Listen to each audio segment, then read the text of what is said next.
Bom dia, boa tarde ou boa noite, pessoal. Bom, aqui quem está falando é o Dilon, né? E vamos dar continuidade então. E aí agora sim a gente vai estudar os vírus, né? Então a gente viu todos os grupos de micro-organismos, né? Que compõem o objeto de estudo da microbiologia. E aí hoje a gente vai estudar os vírus e aí eu vou mostrar um pouquinho para vocês um material sobre epidemiologia que tem algumas definições importantes como epidemia, endemia, pandemia, o que é um surto, né? Risco, alguns termos, alguns conceitos para vocês estudarem depois sobre epidemiologia, mas a gente vai rever alguns pontos principais depois quando a gente for falar um pouco mais sobre a pandemia, tá? Quando a gente for começar a falar mais sobre o Covid, o SARS-CoV-2, que daí vai ser uma aula mais para frente que a gente está vendo de montar para colocar um conteúdo mais completo para vocês, tá? Então hoje eu vou explicar algumas características gerais dos vírus, né? E a gente vai ver também algumas coisinhas básicas, só uma pincelada em epidemiologia também, tá?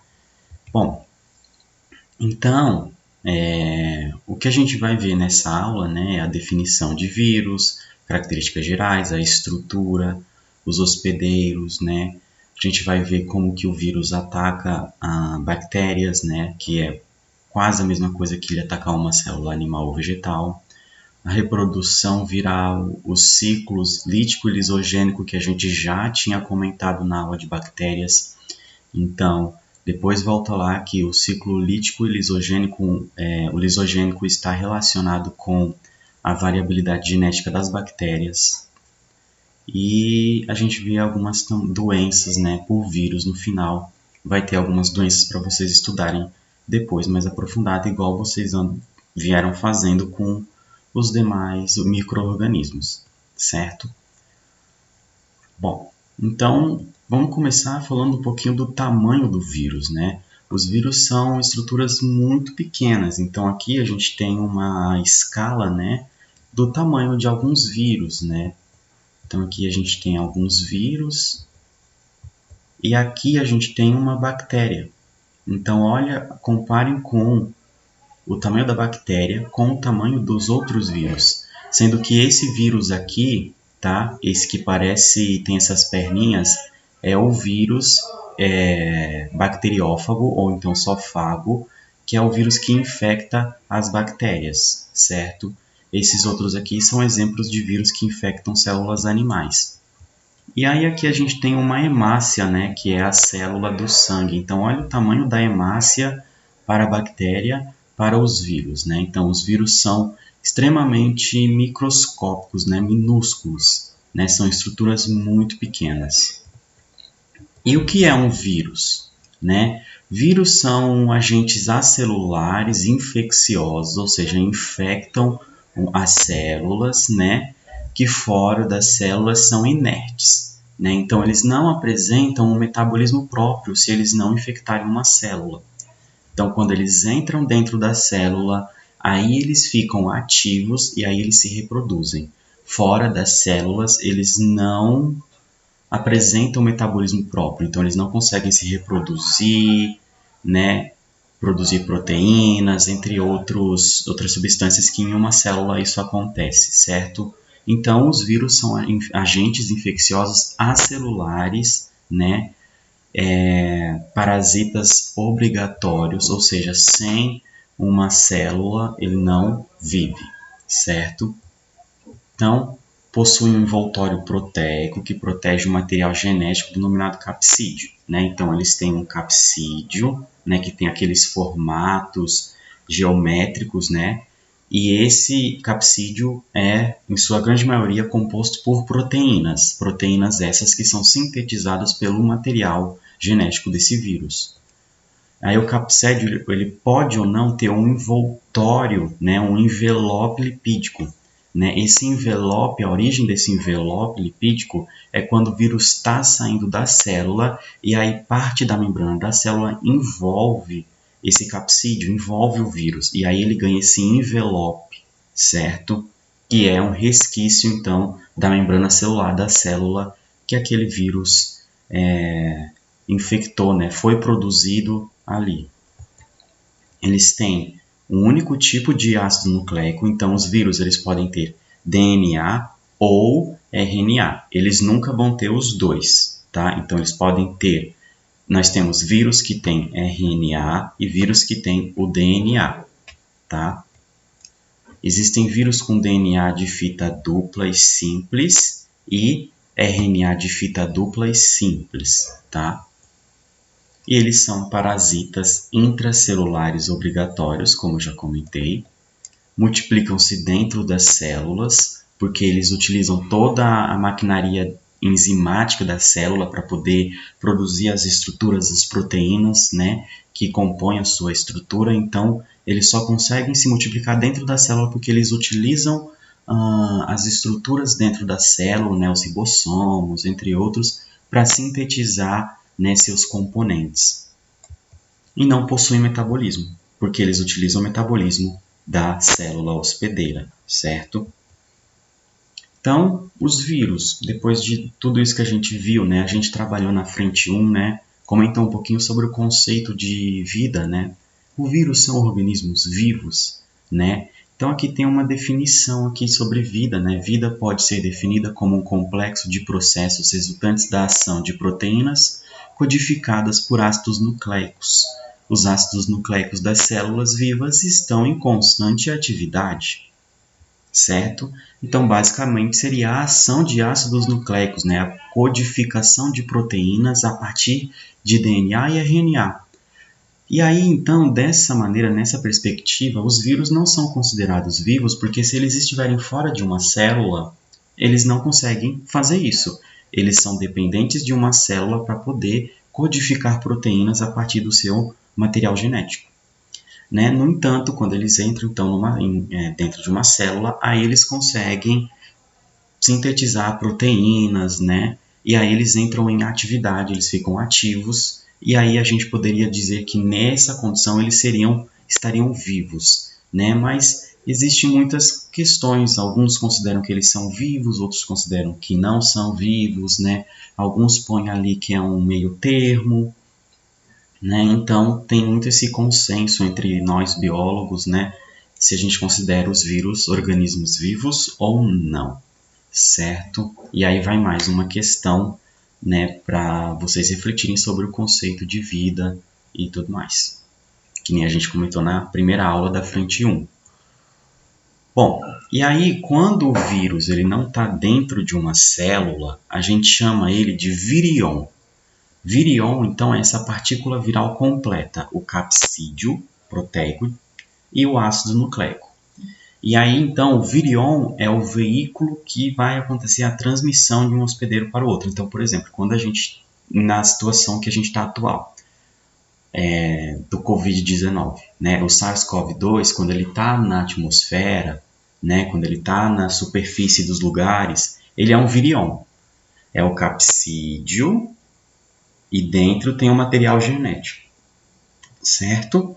Quando ele entra no nosso organismo e infecta uma célula, aí ele seria um vírus, certo? É só um conceito, né, para vocês trabalharem depois, que quando a gente, pelo menos na ciência, quando está se falando daquela partícula viral, o capsídeo e o ácido nucleico, a gente chama de virion, quando ele está infectando a célula, vírus, certo? Então existem diferentes tipos, né, de vírus, né? São várias formas geométricas que eles podem assumir. Eles podem ser helicoidais, né? Esses poliédricos, esféricos, icosaédricos, cilíndricos, né? Então aí quando vocês estudarem geometria em matemática, vocês provavelmente vão saber, né, alguns formatos, né, de que os vírus podem assumir, né? Inclusive essa questão das formas geométricas, né, é uma coisa interessante para vocês verem em matemática e discutirem, né, com os professores de matemática, com os tutores de matemática, né, porque os vírus apresentam realmente uma diversidade geométrica muito grande. Então, pode ser que em questões de vestibulares e com certeza no Enem eles queiram trabalhar com isso relacionado aos vírus, né, Então, um assunto interessante para vocês verem depois, né? Essas figuras geométricas e associar com os formatos dos vírus. Então, a gente classifica os vírus em dois grupos, né? Os envelopados, então, aqueles que têm um envelope lipoproteico, que a origem desse envelope é a membrana plasmática da célula que foi infectada, e os que não apresentam esse envelope, certo? Então, né, o grupo dos envelopados, o cabecídeo é coberto por um envelope que é formado quando o vírus é exocitado. Né? Exocitado é quando ele sai da célula, a partir de uma vesícula. E aí ele acaba pegando um pouco da membrana dessa vesícula, quando ele sai para fora, certo? Então, a partir da exocitose, quando o vírus, quando a célula morre e ela solta, né, os vírus, né, para o meio extracelular, acaba que o vírus ele acaba pegando parte dessa membrana e formando um envelope em torno de si. Então, esses seriam os vírus envelopados, como esse caso aqui, o vírus da gripe. Tá? E aí a gente tem também os que, aqui, né, falando, então, o envelope é formado por uma porção da membrana citoplasmática, e aí a gente tem os não envelopados, que eles não apresentam esse envelope, né? E a gente geralmente chama eles de vírus nu, como é o caso do vírus do mosaico, né? Que é esse helicoidal, né? Então tem um capsídeo proteico em volta desse RNA helicoidal, né? Tem o adenovírus, né? E o bacteriófago. E os vírus, os hospedeiros dos vírus podem ser qualquer tipo de organismo, né? Então, não que, por exemplo, um vírus específico vá infectar todos os tipos de organismos, não. Mas os vírus como um todo, eles podem infectar células animais, vegetais, fungos, bactérias e protistas, né? E protozoários. Só que daí a gente vai ter o vírus específico que vai infectar a célula animal, um vírus específico para as bactérias, que é o bacteriófago, né? Vai ter vírus que vão infectar protozoários, grupos de vírus que vão infectar vegetais, outros que vão infectar fungos, né? Então, os vírus, eles são um grupo de estruturas, né, que podem infectar todos os organismos vivos, né? Mas cada organismo vivo vai ter um vírus específico que vai te infectar. Por exemplo, o SARS-CoV, ele infecta seres humanos, né, e alguns animais, mas ele não infecta uma planta, certo? Ele não tem essa capacidade de infectar uma célula vegetal ou uma célula fúngica, ou uma célula bacteriana, certo? Então, os vírus só se reproduzem no interior de uma célula e aí esse ácido nucleico, né, ele vai ser inserido dentro dessa célula e aí essa célula vai sintetizar vários outros vírus, né? Ou seja, assim que ele insere esse material genético vai para alguma região da célula, pode ser um núcleo, assim como não, e aí a célula vai duplicar esse material genético e, além de duplicar, ela vai metabolizar ele, ou seja, se for um RNA, ele vai para o ribossoma e daí vai sintetizar as proteínas para formar a estrutura do vírus. Se ele for DNA, ele vai ser transduzido e depois traduzido e transduzido depois nos ribossomos para produzir as proteínas e também vai ser duplicado para formar os vírus, né? Então, basicamente ele vai parar todo o metabolismo da célula para a célula trabalhar para ele, certo? Então, as enzimas necessárias, né, para a síntese proteica, né, síntese de ribossomos, são fornecidas pela célula hospedeira.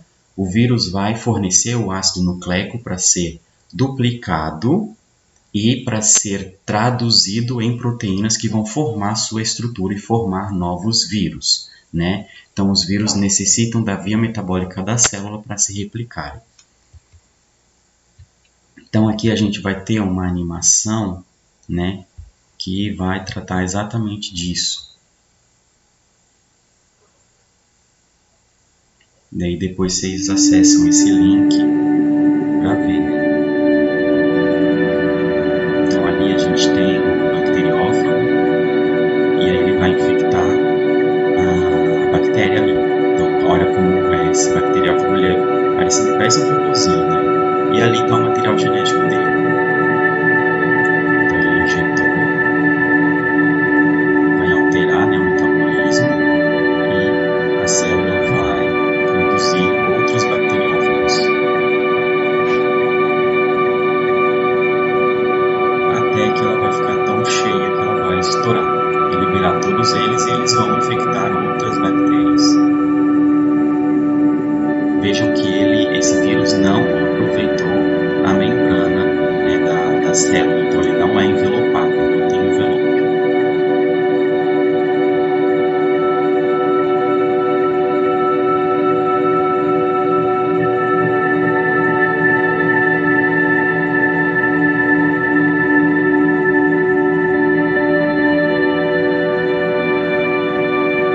Então é assim que o bacteriófago invade, né, as bactérias.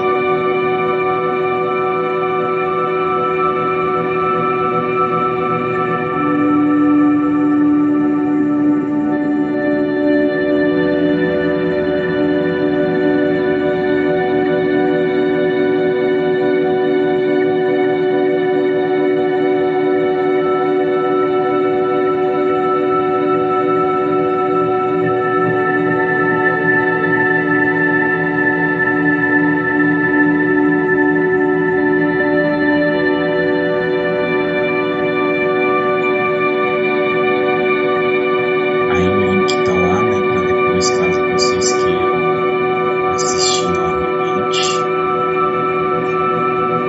certo? Bom, dando continuidade então, a gente vai estudar a reprodução viral, como vocês viram, né? Então os bacteriófagos, eles possuem dois tipos de reprodução: o ciclo lítico e o ciclo lisogênico. Tá? Isso pode acontecer também em outros tipos de vírus, mas a gente estuda mais com os bacteriófagos, certo? Então, o que é o ciclo lítico? Né? O ciclo lítico vai acontecer, que é o processo em que vocês viram no vídeo, em que a célula vai produzir o vírus e aí vai acontecer a lise da célula que vai liberar esses vírus, né? Então, a gente tem um processo de infecção, né, aqui, que vocês vão ver. Então, a adesão, o vírus vai se juntar à parede, né, ou à membrana da célula, vai inserir o material genético, né, e aí esse material genético vai então entrar, né, para dentro dessa aqui, como ele faz, né, então é uma molinha, né, esse corpinho do vírus, daí então o bacteriófago aperta isso daqui e injeta o DNA dentro do citoplasma. E aí então a gente tem a biossíntese. Então depois da penetração, que é quando o vírus injeta o DNA no citoplasma, o DNA viral vai determinar a síntese dos componentes virais. Então esse DNA ou RNA vai começar a ser sintetizado, duplicado pela bactéria e vai começar a ser metabolizado para produzir as proteínas, né, e os outros mais, né, ácidos nucleicos para compor esses novos vírus, certo? Então vai ter a maturação, que vai ser a montagem, né, dos vírus, né, dos virions, na verdade, né, que são eles inativos, né? E aí vai ter a liberação da célula hospedeira, que vai acontecer por lise, né? Então a célula se rompe, né? Então o ciclo lítico aqui né, vai produzir todas essas estruturas, né? O DNA, o capsídeo, a cauda, né? As fibras da cauda, que essas perninhas, certo? Então esse seria mais ou menos o ciclo lítico, né? O importante do ciclo lítico é que ela vai fazer a biossíntese, a maturação e a liberação. E aí a célula morre. E aí no ciclo lisogênico, o processo ele é um pouquinho semelhante, só que o DNA ele vai se inserir ali com o DNA bacteriano. Então lembra quando a gente falou sobre variabilidade genética nas bactérias? E aí poderia ser que esse vírus aqui já tivesse sido infectado, quer dizer, já tivesse infectado uma célula bacteriana, e aí um novo vírus que foi produzido a partir dessa infecção pegou parte do material genético da bactéria. E aí, então, nesse caso, a gente poderia ter um processo de variabilidade.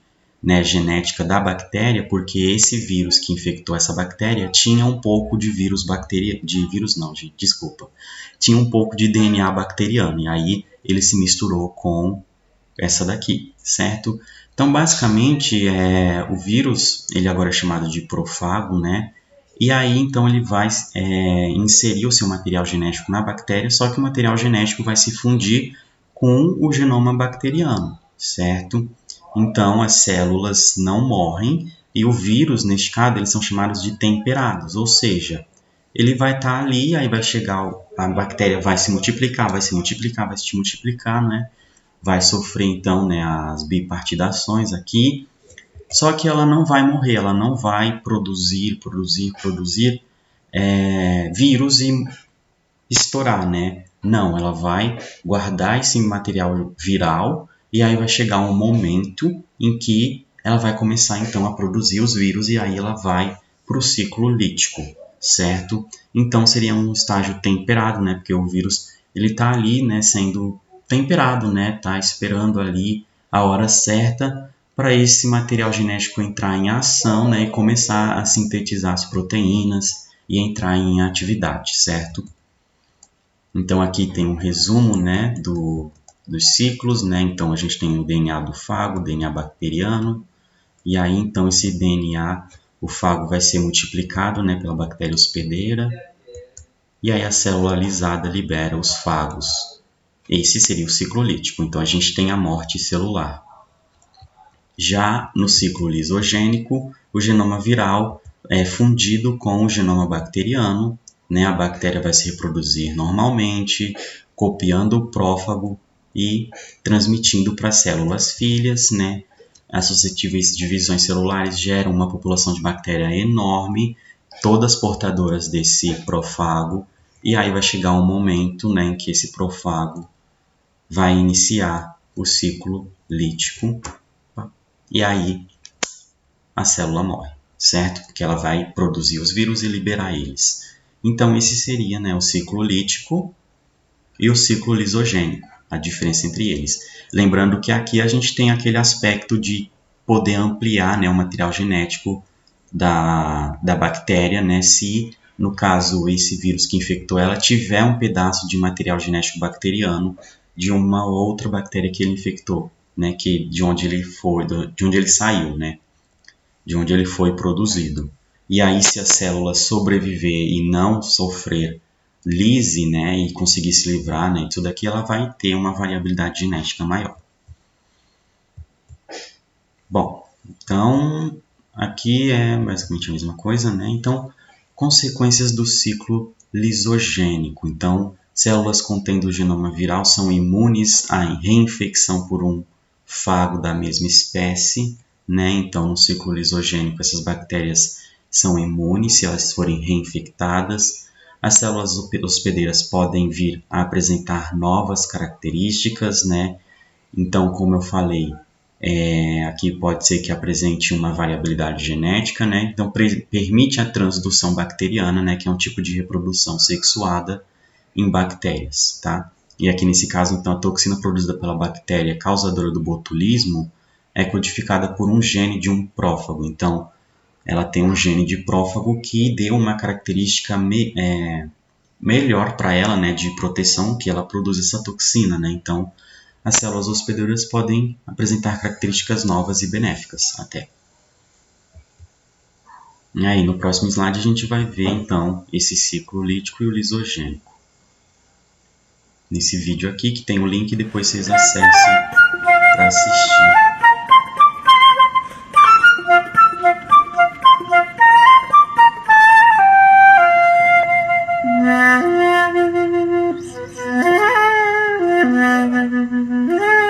Aí o bacteriófago, que é o vírus que infecta as bactérias.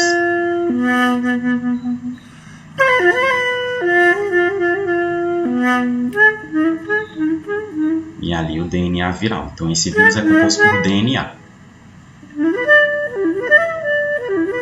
E as bactérias, né, procariontes.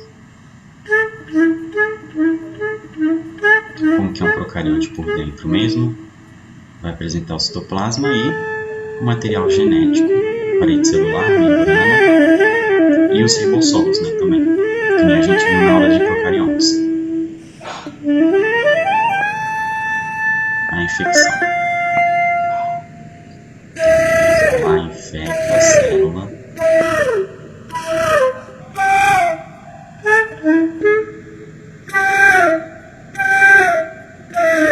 Insere o DNA.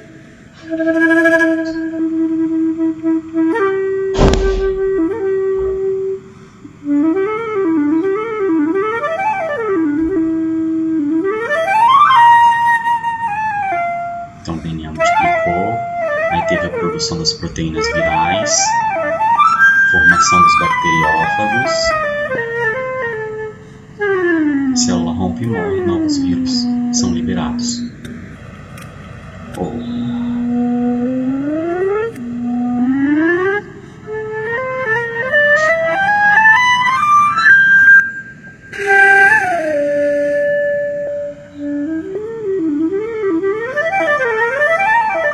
Então o material genético do vírus foi fundido com o material da bactéria.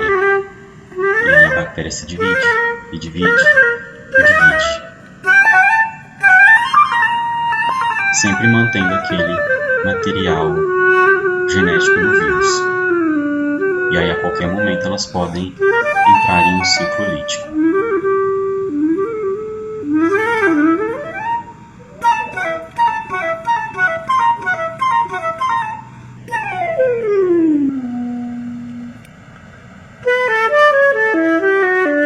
Então seria esse basicamente o ciclo lítico e o ciclo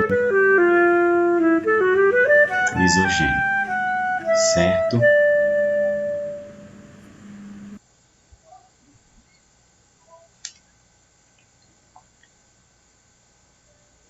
Então aí agora aqui fala um pouquinho sobre as doenças causadas pelos vírus, né? Então a gente tem o HIV sendo uma pandemia que a gente vive atualmente, certo? Então muita gente não tem muito essa noção, mas o HIV e a AIDS são considerados uma pandemia, certo? Global.